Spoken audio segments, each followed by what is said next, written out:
സുഗമോദേവി സീരിയലിൻ്റെ ഇന്നത്തെ എപ്പിസോഡ് റിവ്യൂയിലേക്ക് എല്ലാവർക്കും സ്വാഗതം.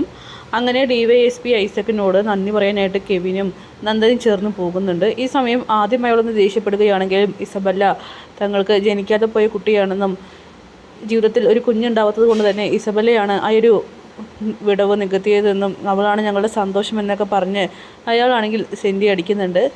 അങ്ങനെ കെവിനാണെങ്കിൽ മാപ്പ് ചോദിക്കുകയാണ്. ഇസബല്ലയെ ഒരിക്കലും ഇതിൽ ഇടപെടുത്തണമെന്ന് കരുതിയതല്ല, പക്ഷേ സാഹചര്യം മോശമായപ്പോൾ സാറ വീഡിയോ കാണിച്ചപ്പോൾ മാത്രമാണ് ഇതിലേക്ക് അവളെ ഇടപെടുത്തിയതെന്നൊക്കെ പറയുന്നു. എന്തായാലും അരുന്ധതിയോട് വിളിച്ചിട്ട് ഐസക്ക് പറയുന്നുണ്ട്, ഇനി ആ ഋഷിയെ അന്വേഷിക്കേണ്ട, അവനിപ്പോൾ കേരളത്തിലില്ല, എവിടേക്കോ ടൂർ പോയിരിക്കുകയാണെന്ന് തോന്നുന്നതെന്നൊക്കെ പറയുമ്പോൾ അരുന്ധതിക്കാണെങ്കിൽ അത് അങ്ങോട്ട് ദഹിക്കുന്നില്ല. സാറുടെ ഔദാര്യം വേണ്ട, ഞാൻ തന്നെ എൻ്റെ മോനെ കണ്ടുപിടിച്ചോളാം എന്നൊക്കെ രീതിയിൽ അരുന്ധതി സംസാരിക്കുന്നു. പിന്നീട് പ്രഭാവതിയോട് വന്നിട്ട് നന്ദനാണെങ്കിൽ ഇസബലയുടെ കാര്യങ്ങളൊക്കെ പറയുമ്പോൾ തന്നെ പ്രഭാവതിയാണെങ്കിൽ സന്തോഷിക്കുന്നുണ്ട്. മോനെ, ഇതിന് പിന്നിൽ ചതിയൊന്നുമില്ലല്ലോ, മാത്രമല്ല നമുക്കിനി സമാധാനത്തോടെ ഇരിക്കാൻ കഴിയുമോ?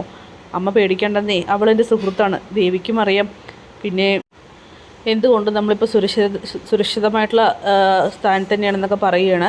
എങ്കിൽ പിന്നെ എനിക്ക് ആ കുട്ടിയെ ഒന്ന് കാണണം, അവളോട് നന്ദി പറയണമെന്നൊക്കെ പ്രഭാവതി പറയുന്നു. പിന്നീട് കെവിനോട് നന്ദി പറയാനായിട്ട് വീണ്ടും ദേവികയും മുരളിയും വിളിക്കുകയാണ്. എന്നിട്ട് പറയുന്നുണ്ട്, ഡിപ്രഷന് കാരണം കെവിൻ്റെ സ്ഥാപനത്തിലെ സാമ്പത്തിക നഷ്ടമാണെന്ന് പറഞ്ഞല്ലോ, വീണ്ടും എന്തൊക്കെയോ പ്രശ്നങ്ങളുണ്ട് കെവിൻ, അതൊന്നും സാരില്ല ദേവിക, അതൊക്കെ ഞാൻ നോക്കിക്കോളാം. അവനിനി തിരിച്ച് നീ വീട്ടിലേക്ക് പോകുമ്പോൾ പുതിയൊരു നന്ദനായിരിക്കും, അക്കാര്യത്തിൽ ഞാൻ ഉറപ്പ് തരുന്നു എന്നൊക്കെ പറയുമ്പോൾ ദേവിക വീണ്ടും നന്ദി പറയുകയാണ്. അങ്ങനെ കെവിൻ അവിടെ നിന്നും പോകുന്നുണ്ട്. ഈ സമയം നമ്മുടെ ദേവിക ആവട്ടെ മുരളിയോട് പറയുകയാണ്, മുരളിയേട്ടൻ പേടിക്കേണ്ട, നന്ദനെ ഞാൻ വീട്ടിലേക്ക് വിട്ടയക്കാം, മാത്രമല്ല നിങ്ങളുടെ ഫ്രണ്ട്ഷിപ്പിന് ഒരു കോട്ടവും തട്ടില്ല. നന്ദൻ മുരളിയേട്ടനോട് മനസ്സ് തുറക്കുകയാണെങ്കിൽ കുറച്ചുകൂടി ഡീറ്റെയിൽഡ് ആയിട്ട് നമുക്കറിയാൻ സാധിക്കും എന്താ ശരിക്കുള്ള പ്രശ്നമെന്ന്, മാത്രമല്ല അവൻ്റെ മാനസികാവസ്ഥ കുറച്ചുകൂടി മെച്ചപ്പെടുമെന്നൊക്കെ ദേവിക പറയുന്നു. എന്തായാലും പിന്നീട് ഭാർഗവി ആവട്ടെ ഈ പ്രഭാവതിയുടെ മാറ്റങ്ങളൊക്കെ തന്നെ ശ്രദ്ധിക്കുന്നുണ്ട്. എന്താ മോളെ, അല്ല എന്താ കുഞ്ഞ്, എന്ത് പറ്റി? നന്ദമോൻ്റെ കഴിഞ്ഞപ്പോൾ ഇപ്പോൾ കുഞ്ഞിനായ പ്രശ്നം എന്താ ശരിക്കും? എന്തെങ്കിലുമൊക്കെ പ്രശ്നമുണ്ടെങ്കിൽ എന്നോട് തുറന്നു പറയേ, കുഞ്ഞ് എല്ലാ കാര്യവും എന്നോട് തുറന്നു പറയുന്നതല്ലേ. കുഞ്ഞിന് പേടിയുണ്ടോ ഋഷിയെ കാണാത്തതിൻ്റെ പേരിൽ? അങ്ങനെയൊന്നുമില്ല, പിന്നെന്തിനാ ഇങ്ങനെ ഭയക്കുന്നത്? ഇതേ നോക്ക്, അവനിപ്പോൾ ജീവിച്ചിരിപ്പുണ്ടാവില്ല, അവൻ മരിച്ചു പോകുന്നത് തന്നെ നല്ലത്. കാരണം ചന്ദ്രോത്ത് വീട്ടിന് അവനൊരു ശാപം തന്നെയാണ്. നിങ്ങളെല്ലാവരെയും ചേർത്ത് ഋഷിയുടെ പേരിൽ പറയുന്നതിൽ എനിക്കും ബുദ്ധിമുട്ടുണ്ട്, പക്ഷേ അവൻ എന്തായാലും തിരിച്ചു വരാത്തത് തന്നെയാണ് നല്ലതെന്നൊക്കെ ഭാർഗവി പറയുന്നു.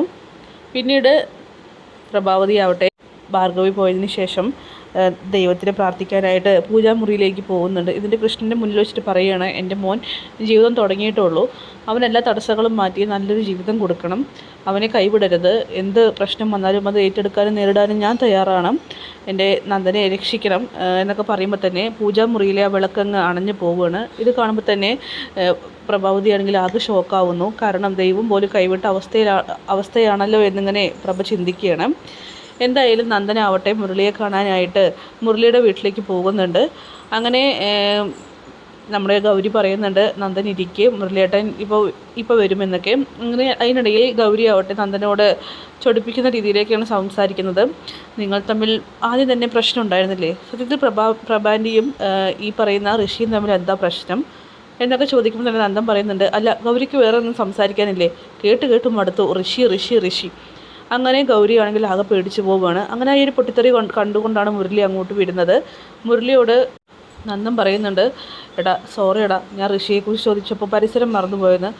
അത് സാരല്ല, നീ എന്തായാലും വന്നല്ലോ, ഞാൻ കരുതി നീ എന്നെ മറന്നു കാണുമെന്ന്. ദേവിയോട് ഞാൻ അതിനെക്കുറിച്ച് പറഞ്ഞു. എടാ നീ എന്തൊക്കെയാണ് പറയുന്നത്, നിന്നെ മറക്കാൻ എനിക്ക് കഴിയുമോ?